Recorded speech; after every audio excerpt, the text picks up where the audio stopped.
बिस्मिल्लाहिर्रहमानिर्रहीम, अस्सलाम वालेकुम। मैं हूं आपका होस्ट चौधरी इरफान ज़ेर, आपको स्पोर्ट्स ज़ोन में वेलकम कहता हूं। नाज़रीन, जिसका था इंतज़ार वो शाकार आ गया।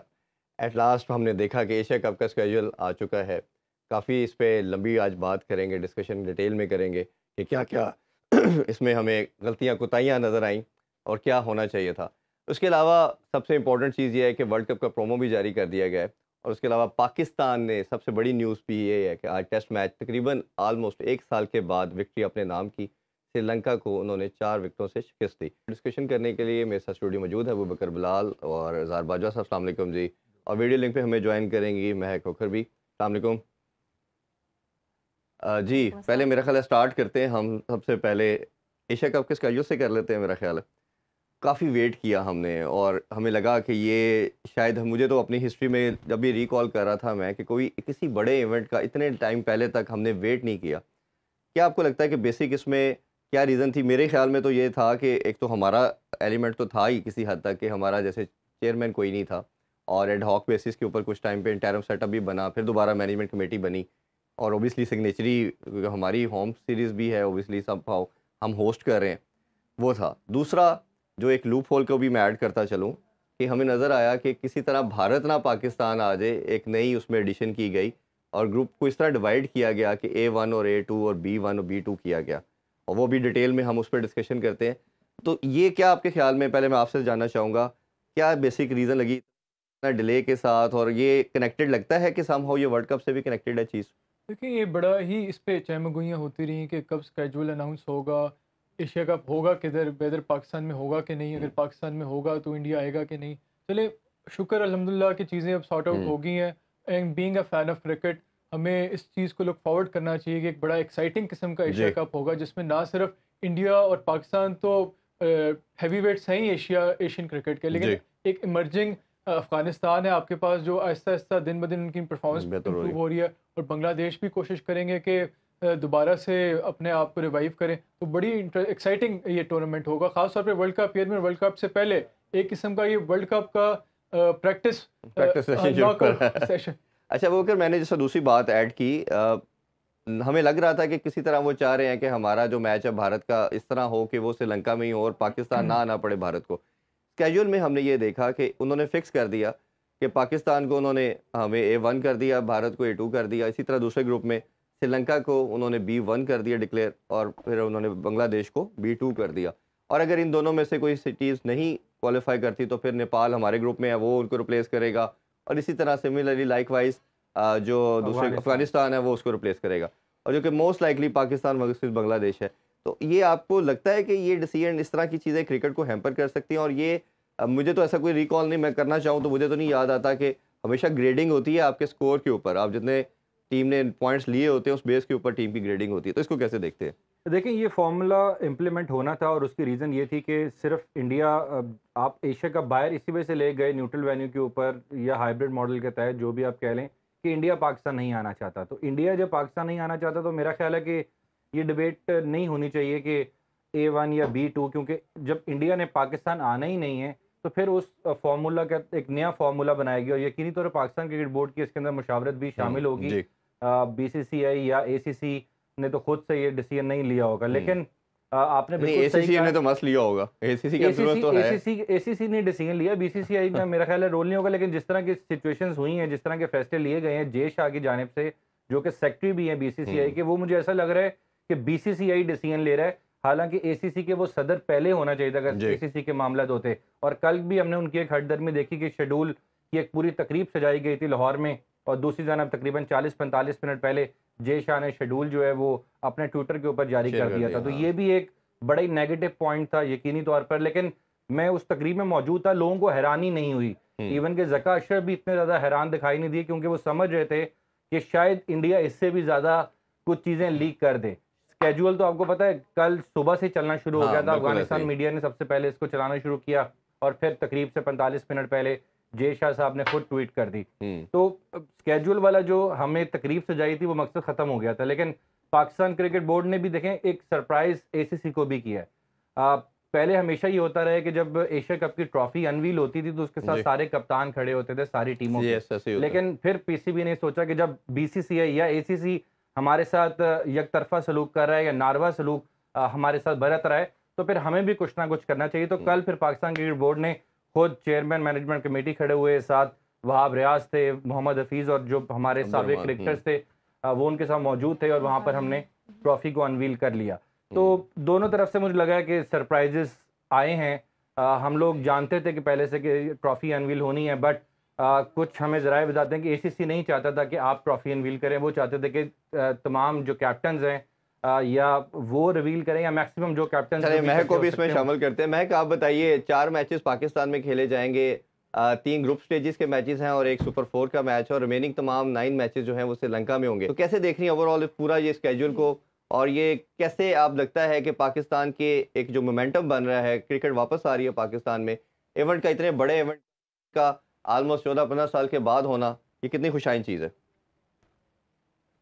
बिल्कुल, आपने बिल्कुल सही कहा। 15 साल बाद हमारे पास एक ऐसा टूर्नामेंट वापस आ रहा है, जो मैं इसके बारे में पहले भी बात कर चुकी हूँ कि ये पाकिस्तान में इंटरनेशनल क्रिकेट और इस तरह के इवेंट्स स्पेसिफिकली वापस आने की रिवाइवल के लिए कितना ज़रूरी है। काफ़ी डिबेट्स चल रही थी कि अगर नजम सेठी और कोशिश कर सकते थे कि पूरा ही एशिया कप पाकिस्तान में खेला जाए, हाइब्रिड मॉडल ना एक्सेप्ट हो, लेकिन मेरे ओपिनियन में मुझे लगता है ये हमारी जीत थी। मैं पहले दिन से कहती जा रही हूँ कि छोटी प्रोग्रेस से ही आप देखें कि छोटी प्रोग्रेस से आप बेसिकली ऊपर जा रहे हैं, और ये हमारे लिए एक जीत है कि हमें फिर भी 4 मैचेस मिले हैं होस्ट करने के लिए। ये फिर भी बेहतर है कि हम पूरा ही एशिया कप ना होस्ट करते। हमें ऑब्वियसली पता पहले से ही था कि 4 मैचेस ही हमें दिए जाएंगे पाकिस्तान में, एंड अभी अब स्केड्यूल निकल चुका है। हमने कल अनवीलिंग भी देखी थी ट्रॉफी की, नए पीसीबी चेयरमैन के साथ, उसके साथ कुछ हमारे लेजेंडरी पुराने प्लेयर्स भी मौजूद थे, वकार यूनस भी थे, वहाब रियाज जो इस वक्त स्पोर्ट्स मिनिस्टर भी हैं वो भी मौजूद थे। सो मैं कहूँगी कि हमारे लिए, इन माय ओपिनियन, मुझे लगता है ये बहुत ही ज़रूरी चीज़ थी कि हम हाइब्रिड मॉडल को ही एक्सेप्ट करें। कहा जा रहा है कि वर्ल्ड कप के साथ भी हम रिलेट कर रहे हैं कि वर्ल्ड कप भी पाकिस्तान ने जाना है। अभी छोटा सा ब्रेक लेते हैं, वापस आके पाकिस्तान की विक्ट्री के हवाले से बात करते हैं। Stay with us. Welcome back in sports on. हम बात कर रहे हैं पाकिस्तान वर्सेस श्रीलंका सीरीज़ के हवाले से। कल हमने बात की थी कि पाकिस्तान जीतेगा इंशाल्लाह, और हम सेलिब्रेट करेंगे। बड़ी खुशाइन विक्ट्री। 1 साल से हम कोई टेस्ट मैच नहीं जीते थे, और बाबर आजम की कैप्टनसी के ऊपर भी क्वेश्चन मार्क था। क्या आपको बेसिक लगता है साउथ कील की अगर इनिंग्स को हम साइड पे कर दें तो ओवरऑल परफॉर्मेंस को कैसे देखते हैं आप? देखिए, पाकिस्तान की परफॉर्मेंस अच्छी रही, इसमें नो डाउट साउथ शकील ने बहुत क्रूशल रोल प्ले किया, लेकिन पाकिस्तान के जो बॉलर्स हैं और ख़ास तौर पे फील्डर्स, उनका बड़ा क्रूशल रोल। आपने देखा होगा कि श्रीलंका को काफ़ी हाफ चांसेस मिले जो उनके फील्डर्स ने कैच ड्रॉप किए, जबकि हमारे फील्डर्स को जब हाफ चांस मिले उन्हें बहुत अच्छे कैच लिए। मामूल हक ने बहुत अच्छा कैच लिया, बाबर आजम ने लिया, बाबर ने बहुत अच्छा लिया, हर हमारे फील्डर ने। तो जो हाफ चांसेस जहाँ श्रीलंका ने मिस किया, वहाँ पाकिस्तान ने उसको ग्रैब किया। और अगर हम पूरे टेस्ट को एनालाइज करें और जो डिफरेंस देखें, मेरे ख्याल में फील्डिंग थी, otherwise very hard to differentiate between the two teams. मेरा ख्याल है बहुत इंपॉर्टेंट आपने पॉइंट जिक्र किया। मेरा अपना भी मानना ये है कि पाकिस्तान अगर ये मैच जीता है, साउथ कील की इनिंग्स तो अपनी जगह पे स्टैंड अलोन खड़ी है, उसके साथ कैचेस थे। अगर पाकिस्तान की अगर हिस्ट्री देखें तो टेस्ट मैचेस में इतनी शानदार कभी कैचिंग हमने नहीं देखी। अच्छा, थोड़ी सी बात मैं आपको पेस अटैक के हवाले से करना चाहूँगा। हमने जनरली देखा कि हमारे बैटर तो टॉप ऑर्डर रन नहीं कर पाया, उसमें हमें शाहीन नए बॉल के साथ बड़ा आउटस्टैंडिंग हमेशा नजर आए, नसीम शाह विकेटलेस रहे। तो हमारे पेस अटैक की कैसे लगता है आपको कि 2 बॉलर काफ़ी हैं या नेक्स्ट मैच में 3 के साथ भी जाना चाहिए?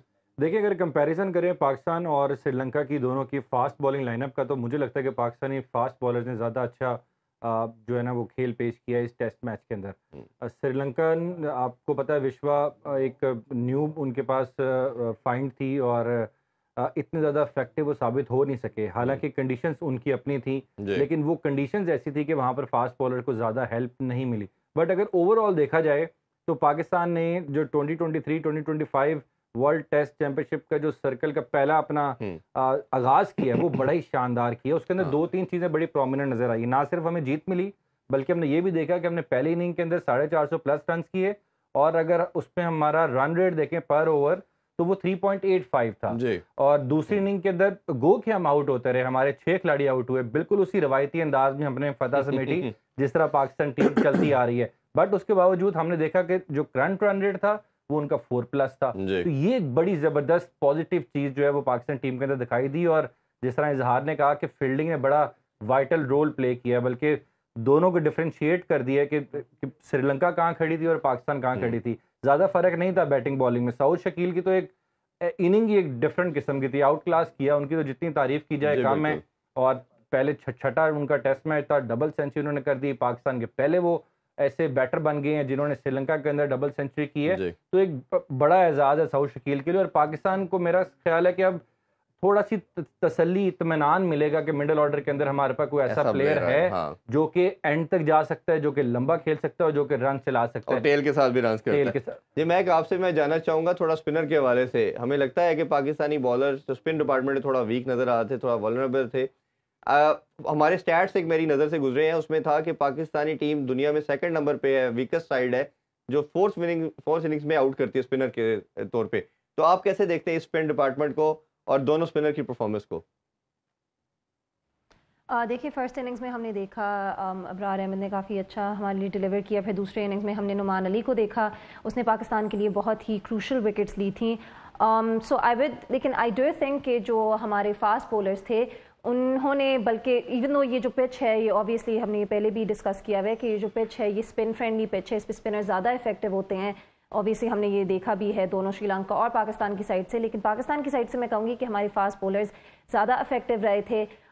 ओवरऑल अगर हम टेस्ट मैचेस की इस टेस्ट मैच की बात करते हैं तो इन्होंने बहुत अच्छा पॉइंट खड़ा किया कि पाकिस्तान की फील्डिंग जो थी वो ही स्टैंड आउट की थी पूरे मैच में, जिसकी वजह से आई थिंक पाकिस्तान को वो एज मिल गया था। उन्होंने जो कैचेस ली थी, हमें पता है कि जनरली पाकिस्तान की जो फील्डिंग है किसी भी फॉर्मेट में हम उसको पाकिस्तान की स्ट्रेंथ नहीं कहेंगे, लेकिन आई थिंक ये बहुत अच्छी हमने इंप्रूवमेंट देखी है। शायद कैंप में उन्होंने इस चीज़ पे काम किया, हमें पता है कि उन्होंने स्पिनर्स पे भी काम किया था और बैटर्स को भी स्पिनर्स के अगेंस्ट खिलाया था। लेकिन आई थिंक फील्डिंग जो उनकी थी वो काफ़ी आउटस्टैंडिंग रही थी और जो उनकी मेहनत उन्होंने फील्डिंग में डाली है उसके रिजल्ट्स भी उन्होंने रीप किए हैं। और मैं एक्चुअली बात करना चाहूँगी सलमान अली आगा की भी।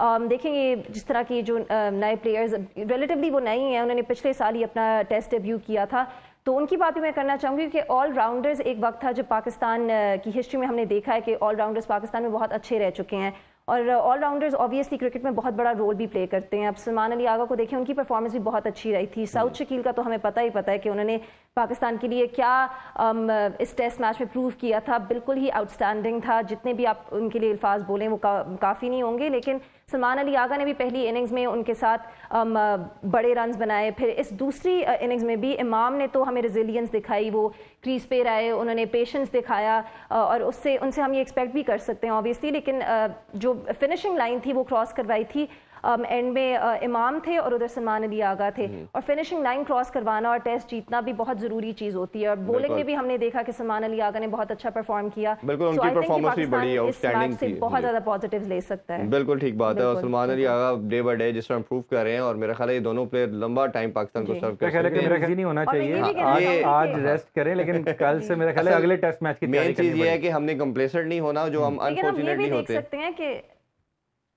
जी नहीं, हम यहाँ इनसे भी देख सकते हैं और बाकी सऊद शकील और बाकी क्रिकेटर से भी देख सकते हैं कि डोमेस्टिक क्रिकेट और जो फ्रेंचाइज क्रिकेट है उसका कितना बड़ा रोल प्ले किया जा रहा है इन प्लेयर्स को डेवलप करने का और प्रोड्यूस करने का। और हमारे पास डोमेस्टिक और फ्रेंचाइज में कितना टैलेंट मौजूद है, तो हमें उसका बिल्कुल फ़ायदा उठाना चाहिए। बिल्कुल ऐसा नज़र आ रहा है, जिसने डोमेस्टिक को वैल्यू की उसके रिजल्ट में भी हमें फ़र्क नज़र आता है। और यही हम बात कर रहे थे कि हमने कंप्लेसेंट नहीं होना और अपने मोमेंटम को इसी तरह कंटिन्यू रखना है, जो कि मोस्टली पाकिस्तान हो जाता है। उम्मीद करते हैं जी पाकिस्तान ये सेकंड मैच भी जीते और सीरीज़ अपने नाम करें। इंशाल्लाह आपसे मुलाकात होगी नेक्स्ट वीक। अपना बहुत सा ख्याल रखें। अल्लाह हाफिज़। पाकिस्तान जिंदाबाद।